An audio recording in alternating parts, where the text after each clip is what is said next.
Je m'appelle Marie-Cécile Godwin-Paccard, les deux. Je suis designer systémique, puisque je m'intéresse principalement donc, au système complexe, puisque le design, entre autres, avant d'être une discipline qui fabrique des jolis objets, est une discipline qui s'intéresse à l'appréhension du complexe. Je m'intéresse à des thématiques plutôt diversifiées pour quelqu'un qui fait du design. Je m'intéresse bien sûr à l'anthropocène, donc toutes les conséquences de notre action en tant qu'humain et les changements que cela induit. Je m'intéresse aussi à l'autonomisation des personnes, c'est-à-dire que j'essaye de pratiquer un design qui émancipe, qui permet aux gens de prendre leurs propres décisions, d'avoir des outils libres et accessibles qu'ils puissent utiliser sans être ni espionnés, ni contrôlés, ni quoi que ce soit. Et je m'intéresse aussi beaucoup à la transmission. Et c'est aussi pour ça que j'ai fait partie de cette aventure d'une semaine à l'ESC Clermont.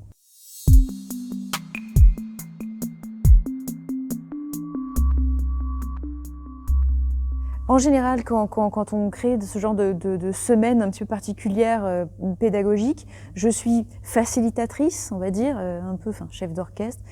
C'est-à-dire que je procure la méthode qui est celle du Design Sprint, qui est une méthode qui a été introduite par l'équipe de Google Ventures il y a quelques années, que de notre côté, on a une petite équipe à Lyon de quelques designers systémiques, on l'a modifié, arrangé, hacké, pour pouvoir en faire un outil pédagogique où on puisse pendant une semaine solliciter des élèves sur un temps très réduit, avec des méthodologies bien définies, pour les repousser un petit peu hors de leur retranchement et obtenir un résultat, si possible, en 5 jours.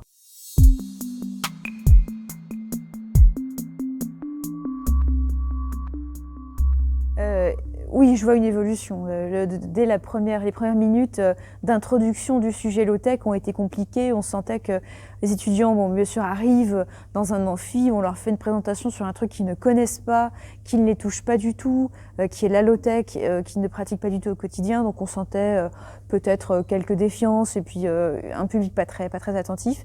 Et je vois la différence avec la restitution de cet après-midi où tout le monde a joué le jeu. Ce qui m'a fait énormément plaisir, c'est de voir que dans les petites restitutions qu'on leur demande de faire à la fin, il y a une partie où on leur demande « Qu'avez-vous vécu ? Qu'est-ce qui a changé en vous cette semaine ?» Et j'ai vu beaucoup de choses positives, de gens de personnes qui ont témoigné du fait que ils avaient eu un nouveau point de vue sur un sujet qu'ils ne connaissaient pas. Ils s'étaient appropriés de nouvelles méthodes de travail qu'ils n'avaient jamais testées et d'autres choses, qu'en gros, dans la pelote des problèmes d'aujourd'hui, ils avaient commencé à tirer un fil. Et ça, pour moi, c'est déjà l'objectif principal, on va dire, pédagogique, au-delà de leur faire créer des bonnes idées et de les faire se questionner sur leurs usages, qui sont des choses très importantes, mais c'est semer une graine, voilà. Et il y a des graines qui ont été semées.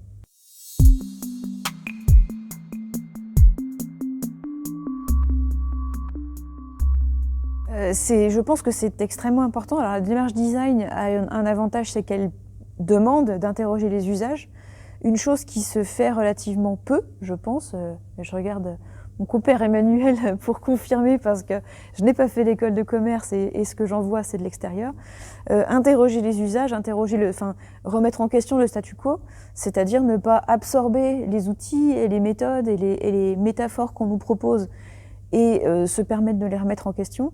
Je pense que ça peut vraiment beaucoup apporter dans la formation d'élèves en école de commerce, ne serait-ce que pour ouvrir leurs horizons, hors des choses, hors des clichés, hors des grands couloirs dans lesquels ils s'engouffrent, hors des mythes de la technologie. Donc on vient un petit peu déconstruire gentiment, par petits bouts, les grands mythes du designer aussi, du designer omniscient, qui fait du design humaniste, qui correspond à tout le monde. Et l'important, c'est de les faire expérimenter, je pense aussi. C'est ce qui peut vraiment changer la façon d'enseigner, c'est de ne plus effectivement avoir un PowerPoint bien descendant, puis une présentation bien, voilà, nous sommes garants et garantes du savoir et nous allons le délivrer. C'est de leur proposer un espace physique et intellectuel pour qu'ils puissent eux aussi remettre en question la manière dont ils acquièrent le savoir et par l'expérimentation faire leurs propres erreurs. Le simple fait que le design sprint comporte un jour de test, j'ai l'impression qu'il y a beaucoup d'élèves qui ont apprécié la démarche et qui se sont prêtés au jeu avec beaucoup de plaisir parce qu'ils ne le font jamais.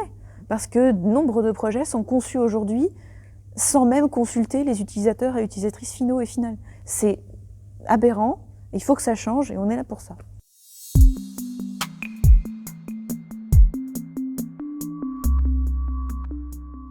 Oui, les 4 groupes internationaux que j'ai gérés de mon côté ont créé de très bons projets. Il y avait le petit, la petite, comment on appelle ça, citerne de production individuelle de biogaz à partir de déchets végétaux, qui était vraiment très intéressante, et aussi le programme multiplateforme de réintroduction de la culture de légumes, de fruits et légumes dans les cursus scolaires et dans les villes sous forme de programmes.